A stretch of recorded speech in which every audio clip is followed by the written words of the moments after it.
All right, Aries, welcome to your weekly Sidereal Astrology forecast. This is for December 11th through the 17th of 2017. And yes, this video is for Sidereal Astrology. If you are new to the channel, be sure to check out the link down below. We're using the actual size of the constellations, which does change the signs from mainstream astrology. You do want to make sure you actually do have Aries in your sidereal chart. All right, so Aries, very important week. Well, I would say probably at the very end of this week is very important because we have a new moon very early Monday of next week, and it's a very powerful new moon. It's going to be conjunct the Galactic Center, right in between Ophiuchus and Sagittarius, which essentially has to do with rebirth and transformation. And this is happening in the area of your chart that has to do with this, the 8th house. So new beginnings around the corner about shedding the past to make way for the new. And in the 8th house, maybe shedding some fears, shedding some inhibitions, some things that are holding us back, to transform and break free. So very powerful for you. That's going to be the new moon at the end of this week. So as we approach it, we do have a couple aspects, mostly involving Mercury retrograde, how it's a great time for you to be reconsidering all this stuff, reconsidering what truly matters most to you in life, reconsidering matters pertaining to vulnerability, whether it's with yourself, life, or relationships. So this is the prelude to it. Still an important week as we gear up for this new moon. So let's look at this here in more detail when we return.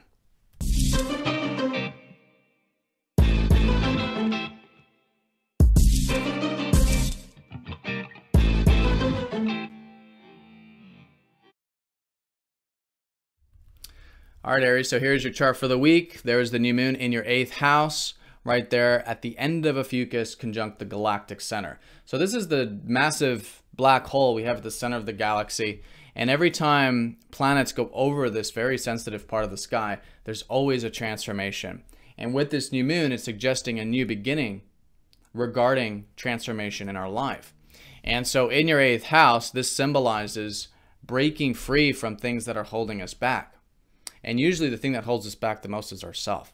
It's actually our fear. It's actually our ego.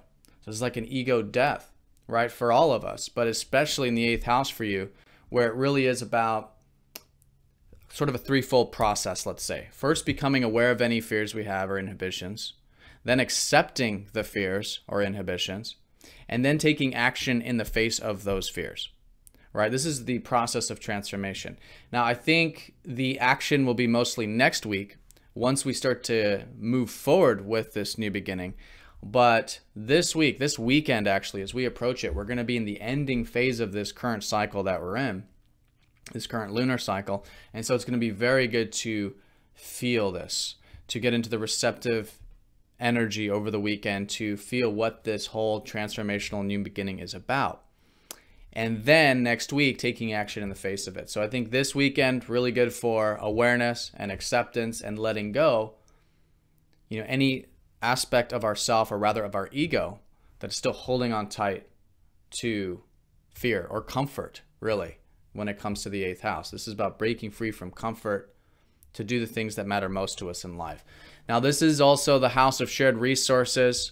So there could be some new beginnings involving that for some of you. If there's money coming to you from somewhere else, it's not money that you were directly earned. Like, you may have earned it, but you didn't actually it's not income from your own work.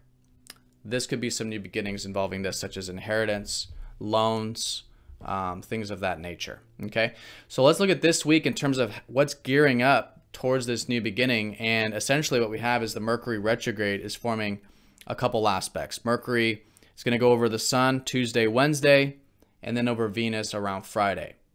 So this is this whole reworking you've been doing these past couple weeks now regarding what it means to have vulnerability in life, to be vulnerable with life, and what truly matters most to you, and the importance of becoming more aware of all the stuff that we've hidden from ourselves, that we've brushed under the rug, that now it's time to lift up that rug and accept. So lots to learn. I think if there's anything you can do this week to gear up for this new moon, is basically learning and experimenting regarding 8th house matters.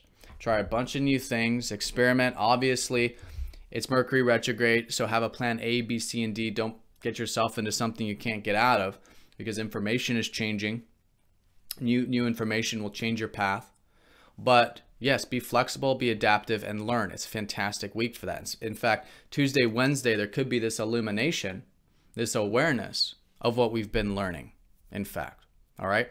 Then once we get to about Friday, with that Mercury retrograde over Venus, this is now this re-examination of our values. And for you, even your relationships as well. And this is what is a big part of this new beginning, actually, is a new beginning with your values and with relationships. So around Friday, re-examining them, right? Re-examining this area. And I think, again, specifically pertaining to where you can really, again, connect to your deeper values, and then in relationships, deeper values as well, but maybe through vulnerability in relationships, openness, trust in relationships, right? This type of stuff. Really good to do because there'll be a lot to learn about that. Then once we get into about Friday, Saturday, the sun is going to be trining Uranus, suggesting that this whole new beginning is going to be trining Uranus, and it is in your 12th house, meaning that it could be a really good weekend for doing some receptive things in your life. Maybe it's arts, maybe it's meditation, maybe it's spiritual activities, maybe it's just getting some rest. But Uranus in your 12th house has been helping you have more freedom through bringing in more peace in your life and letting go of what's outside of your control.